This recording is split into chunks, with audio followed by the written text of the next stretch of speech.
जिसमें हम बने हैं, हमारी पहुंच भी हुई है और परमेश्वर की महिमा की आशा पर हम घमंड करते हैं।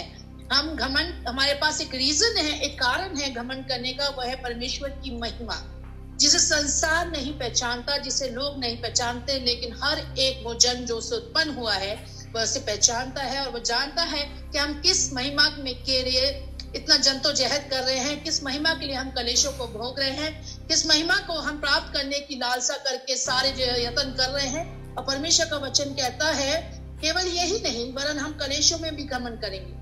केवल महिमा पे घमंड करने के लिए खुदा ने हमें नहीं बुलाया, वरन हमें कलेशों पे घमंड करने के लिए बुलाया है। और परमेश्वर का वचन कहता है कि कलेश में घमंड करने के लिए एक वॉरियर होना पड़ता है, एक योद्धा होना पड़ता है।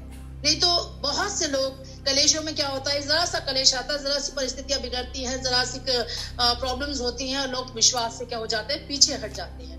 लेकिन जो योद्धा है, जो परमेश्वर के लिए बुलाए गए हैं, परमेश्वर के लिए चुने गए हैं, अलग किए गए हैं, उनके पास एक ऐसी सामर्थ है कि वो अपने कलेशों पे क्या करते हैं, घमंड करते हैं।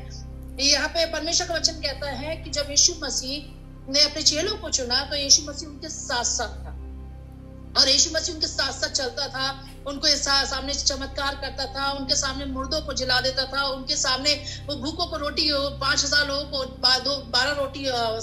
5 रोटी और 2 मछली से लोगों को खिला देता था और 12 टोकरे बच जाते थे। और परमेश्वर का वचन कहता है कि वह बहुत सारे इतने सारे आश्चर्य कर्म उसने किए हैं, यदि लिखे जाते हैं तो वो पुस्तकें इस पृथ्वी में ना समाती। परमेश्वर के कलाम में लिखा हुआ ऐसा। और इतने आश्चर्य कर्म खुदावंद ने अपने चेलों के सामने किए, 12 चेलों के सामने किए। लेकिन 12 चेलों में से 2-2 पेट पे, कभी जैसे ही कोई प्रोसिक्यूशन आता था, जैसे ही कुछ बात होती थी, जैसे ही कुछ डिस्कशन, ऐसा हॉट डिस्कशन होता था, तो चेलों का विश्वास एकदम क्या होता था, डगमगाने लगता था। जब उनसे दुष्ट आत्माएं नहीं निकलती थी तो वो घबरा जाते थे, वो परेशान हो जाते थे, क्योंकि वो यीशु मसीह के साथ चल तो रहे थे लेकिन उन्हें पवित्र आत्मा की सामर्थ को नहीं चखा था। तो कलेश में हमें जब घमंड करने के लिए जो हमसे कहा गया है, वो पवित्र आत्मा की सामर्थ से हम घमंड कर सकते हैं। हम अपनी कुव्वत से घमंड नहीं कर सकते, और घमंड करेंगे भी तो 2 मिनट के अंदर उस घमंड में हम लोग क्या हो जाएंगे, बर्बाद हो जाएंगे। लेकिन परमेश्वर का वचन कहता है कि हमें क्या करना है, घमंड करना है। कलेशों में हमें घमंड करना है, क्योंकि कलेश में घमंड करने से क्या होता है, धीरज उत्पन्न होता है, और धीरज उत्पन्न होने से क्या होता है, हम खड़े निकलते हैं, और खड़े निकलने से आशा उत्पन्न होती है। और परमेश्वर का वचन कहता है हमें आशा में आनंदित रहना है। पहला, हमें उसकी परमेश्वर की महिमा पे घमंड करना है। दूसरा, हमें कलेशों पे घमंड करना है। तीसरा, हमें आशा में आनंदित रहना है। और परमेश्वर का वचन कहता है कि चेले लोग क्या कर रहे थे, यीशु मसीह के साथ साथ सारे कामों को देख रहे हैं, होते हुए देख रहे हैं, चलते हुए देख रहे हैं। यीशु मसीह मुर्दों को जिला दे रहा है, वो सब कुछ देख रहे हैं। लेकिन फिर भी जब उनपे कोई परिस्थिति आ गई थी, जब यीशु मसीह को पकड़ा गया, तो यीशु मसीह से सबसे पहले पतरस ने क्या कहा, नहीं, मैं तो, जब यीशु मसीह ने कहा कि तू आज क्या होगा, मेरा इनकार करेगा, तो तुरंत पतरस क्या हो गया, 3 बार मुकर गया। क्योंकि यीशु मसीह को तो वो जानते थे, यीशु मसीह की सामर्थ को नहीं जानते थे, वो सामर्थ को उन्हें अपने आप अंदर ग्रहण नहीं किया। लेकिन परमेश्वर का वचन बताता है जब वह पवित्र आत्मा से भर गए, जब पेंतीकोस्त का दिन आया, जब यीशु मसीह का स्वर्गारोहण हुआ और पवित्र आत्मा जब पृथ्वी पर भेजा गया, तो पवित्र आत्मा से जब वो भर गए तो वो कलेशों में घमंड करने वाले बन गए। जब पवित्र आत्मा हमारे साथ होगा तो हम कलेशों में घमंड करेंगे। जब पवित्र आत्मा हम पर उतर आएगा, पवित्र आत्मा हमें वास करेगा, तो हम कलेशों पे घमंड करने वाले बन जाएंगे। हम किसी बात से डरेंगे नहीं। हम 3 लोगों का उदाहरण यहाँ पे देखते हैं, और परमेश्वर का वचन बताता है, ये लिखा हुआ है यहाँ पर, मैं पढ़ देती हूँ, आपके लिए बता देती हूँ मैं आपको। आप लोग सब लोग जानते हैं दानियल के विषय। कितने लोग दानियल के विषय में जानते हैं? आप हैंड्स अप कर सकते हैं, या जितने लोग दानियल के विषय में, दानियल की परिस्थिति को हम जानते हैं। दानियल जब बंदवाई में से लाया गया था, तो दानियल के साथ साथ कितने लोग थे, और जो लोग लाए गए थे, कितने लोग और दानियल के साथ लाए गए थे जी? Shadrach, Meshach, Abednego. Shadrach, Meshach, Abednego ये चुने हुए थे, ये चुनकर आए थे। लेकिन इनके साथ जो लाए गए थे वो करीबन, वचन बताता है, आप इसको पढ़ लीजिएगा, मैं बहुत डिटेल्स में नहीं जा रही हूँ क्योंकि मेरे पास शायद उतना टाइम नहीं है, इसलिए आप इसको पढ़ लीजिएगा, दूसरा राजा उसका 20 अध्याय उसका 14 वचन से आप पढ़ लीजिएगा, क्योंकि परमेश्वर का वचन वहां पर लिखा हुआ है कि जो 18 वहां पर 18 आयत में लिखा हुआ है, 20 का 18 दूसरा राजा में वहां लिखा है कि वहां पर कम से कम 10,000 लोगों को बाबुल में बंधवा बना के लेकर आ गए। 10,000 लोग थे, जिसमें से 7,000 जो धनवान लोग थे और 1,000 लोहा बनाने वाले लोग थे, और 2,000 वो कैटेगरीज थी जिसमें स्त्री और बच्चे भी आते हैं।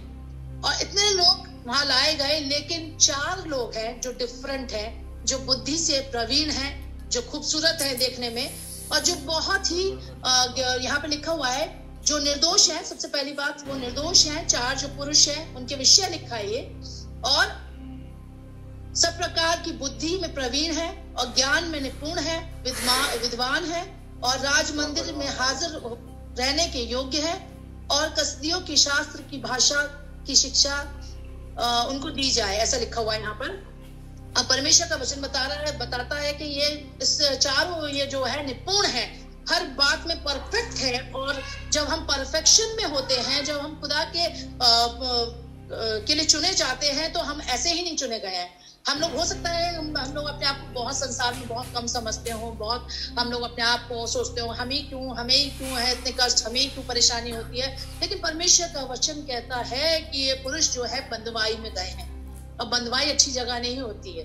कुछ लोग इस बात को तजुर्बा भी कर चुके हैं कि बंधुआई अच्छी जगह नहीं होती है, लेकिन ये कलेशों का समय है। हम बंधुआई में भी जा सकते हैं, हम बंधुआई में भी पढ़ सकते हैं, लेकिन यहाँ पर जो ये 4 पुरुष है, ये 10,000 लोगों से फर्क है।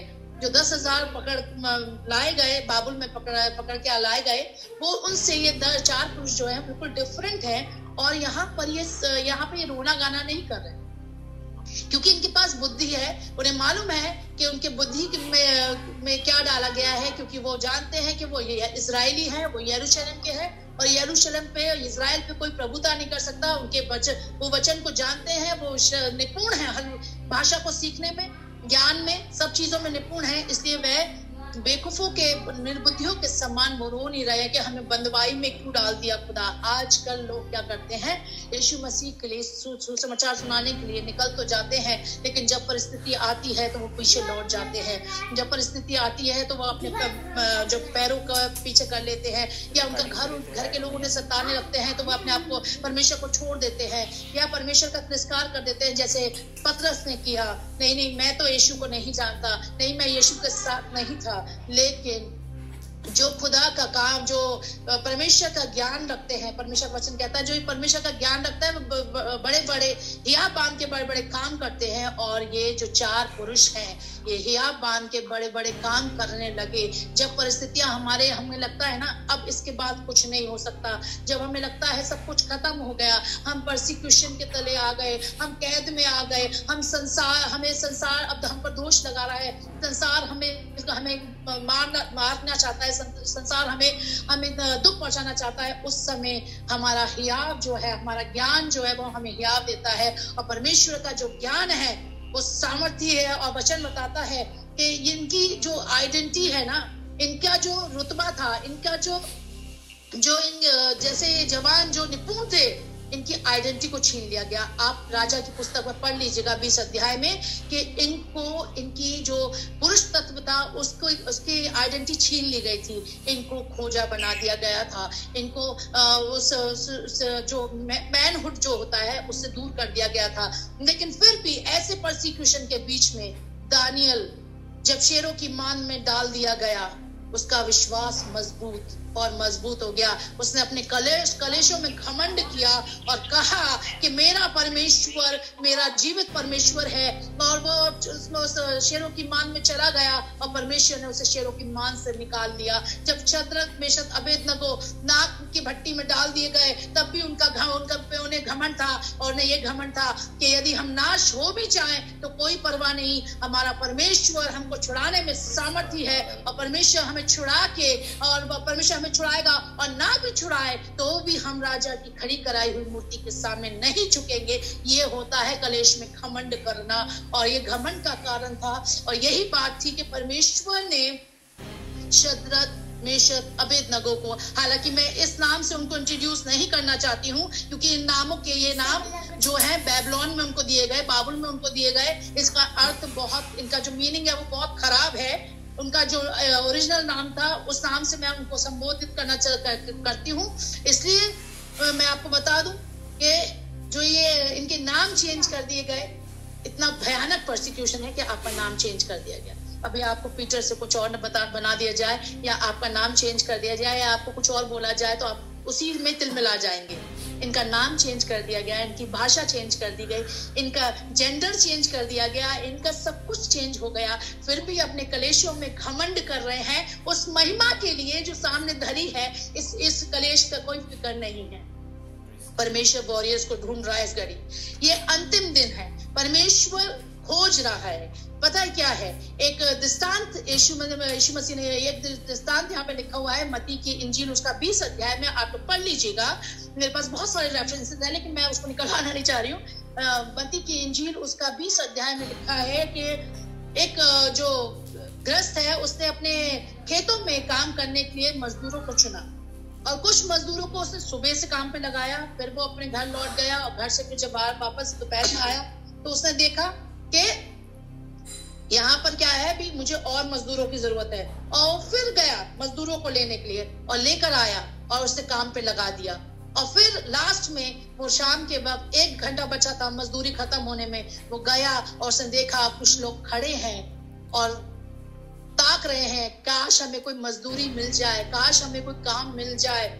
और वो गृहस्थ जो है, वो जो मालिक है वहां का खेत का, वो आता है और कहता है कि जाओ, तुम खेत में क्यों खड़े हो, जाओ तुम खेत में काम करो। और जब मजदूरी देने का समय आया तो जो सुबह से काम कर रहे थे उनको भी 1 दिनार दिया गया, और जो दोपहर में आए उनको भी 1 दिनार दिया गया, जो 1 घंटे में आया उसको भी 1 दिनार दिया गया। हो सकता है प्रियो, आपने अपनी जिंदगी के बहुत साल गवा दिए हो, आप सोच रहे हो मैं सेवा कैसे करूं, मैं जिंदगी परमेश्वर की महिमा कैसे करूं, मेरे पास कोई रास्ता नहीं है, मेरे पास समय नहीं है, मेरे पास थोड़ा सा समय बचा है, मैं परमेश्वर यीशु मसीह आने वाला है, मैं इतनी जल्दी कैसे कैसे सेवकाई को करूं, आप सोच रहे होंगे। लेकिन परमेश्वर का वचन बताता है कि परमेश्वर 1 घंटे वाले मजदूर ढूंढ रहा है, जो आए और 1 घंटे में अपना काम करे, और मेहनताना खुदा आपको उतना ही देगा जो पहले ठहराए हुए लोगों को देगा। परमेश्वर ऐसे लोगों को चुन रहा है जो कलेशों में, इस समय जो कलेश हो रहे हैं, इस समय जो बाढ़ें आ रही हैं, इस समय जो तूफान आ रहे हैं, इस समय जो भयंकर प्रॉब्लम्स चल रही हैं, उस समय में परमेश्वर कुछ मजदूरों को ढूंढ रहा है जो उसकी दाग की बारी में काम करें और पीछे ना हटें। वो कलेशों में घमंड करते हुए, धीरज धरते हुए, खरे निकलते हुए, आशा रखते हुए खुदा का काम को पूरा करें, और खुदा अपने लोगों को, उस मजदूरी को उतना ही देगा जितना पहले लोग काम करके चले गए हैं। परमेश्वर का वचन कहता है कि हमें आशा में आनंदित रहना है, हमें घमंड करना है कलेशों में, हमें उस महिमा पे घमंड करना है जो पिता हमें देने पर है। और परमेश्वर का वचन कहता है कि हमारे लिए परमेश्वर ने जैसा ठहराया है, जैसा उसने उनके लिए ठहराया था, शद्रक मेशक अबेदनगो के लिए, दानियल के लिए ठहराया था, वो पकड़ में बंदवाई में जब आए तो उन्हें नहीं सोचा होगा, दानियल ने नहीं सोचा होगा कि मैं प्रकाश, वो दानियल की पुस्तक उसके नाम पे लिख दी जाएगी जो अंत के समय की बातें कहेगी, जो प्रकाशित वाक्य की बातों को जो होने वाली हैं, जैसे यूहन्ना ने बहुत बाद में देखा, वो पहले ही लिख देगा। उन्हें नहीं मालूम था कि मेरी जिंदगी में परमेश्वर किस रीति से काम करेगा। वो केवल वो लोग अपने विश्वास में अटल थे, और वचन बताता है कि उन्हें समझौता नहीं किया। जब राजा का हुक्म आया कि इन राजा की टेबल से खाना खिलाया जाए, उन्होंने कहा हमें नहीं खाना राजा की टेबल से। आजकल लोग बड़ी जल्दी से समझौता कर लेते हैं और कहीं पे भी झुकने के लिए तैयार हो जाते हैं। परमेश्वर ऐसे लोगों को नहीं ढूंढ रहा जो कहे कि हम साग पात भी खाएंगे, हम सूखी रोटी भी खाएंगे, फिर भी अपने कलेशों पे घमंड करेंगे। खुदा उन लोगों को ढूंढ रहा है, खुदा उन लोगों को ढूंढ रहा है। खुदा को उस लोगों की जरूरत नहीं है जो बात में फिर जाते हैं, जरा सी बात में रो जाते हैं, जरा सी बात में मुरझा जाते हैं। खुदा उनको ढूंढ रहा है जो एक वॉरियर के समान, एक योद्धा के समान खुदा के साथ खड़े रहने के लिए तैयार है, क्योंकि परमेश्वर ऐसे लोगों को मजदूरी देना चाहता है। और जो ठहराई गई मजदूरी है, खुदा वही मजदूरी सबको देगा। और परमेश्वर का वचन जैसे कि बताता है हमको, उसने क्या किया, लोग कुड़कुड़ाने लगे, हमको भी वही तो हम तो सुबह से काम कर रहे हैं, तूने हमें भी वही मजदूरी दी और ये बाद में जो आए उनको भी वही तू दे रहा है। परमेश्वर ने कहा है, उस व्यक्ति ने कहा, मेरी इच्छा, मैं जिसको जैसा चाहूं वैसा दूंगा। परमेश्वर की जो इच्छा है वो आपके लिए और मेरे लिए बेहतर है प्रियो। परमेश्वर हमको छोड़ता नहीं है, परमेश्वर हमको त्यागता नहीं है, परमेश्वर हमको आशीषित करता है। इन दिनों प्रियो, जब मैं एक बात मैं आपको बता के अपने पॉइंट प्रचार को खत्म करूंगी, एक पॉइंट है, एक बात है मेरे पास, और जब भी मैं प्रचार करती हूँ मैं इस बात को बोलती हूँ, ये बात तकरीबन और ये एक प्रार्थना का विषय है और एक गंभीर विषय है, से ध्यान से सुनिएगा। एक वार्निंग है जो मुझे मिली है, और आप लोग कभी भी प्रार्थना करें तो इस बात को जरूर रखिएगा इस प्रार्थना में। मैं एक दिन जा रही थी अपने हस्बैंड के साथ, वो पास्टर हैं एक चर्च के, मैं उनके साथ चर्च जा रही थी, और जब मैं बैठी हुई स्कूटी पे बैठी हुई पीछे बैठी सोच रही थी, और खुदा ने मेरे मन में एक बात को डाला, अभी बदला बाकी है। और ये शब्द सुन के मैं एकदम हक्की बक्की रह गई कि बदला क्या है प्रभु। मैंने पूछा, मेरी कुछ समझ में नहीं आया कैसी बात खुदावंद कर रहा है, मेरे दिल में ऐसी बात क्यों आ रही है कि बदला बाकी है। और मुझे खुदावंद एकदम से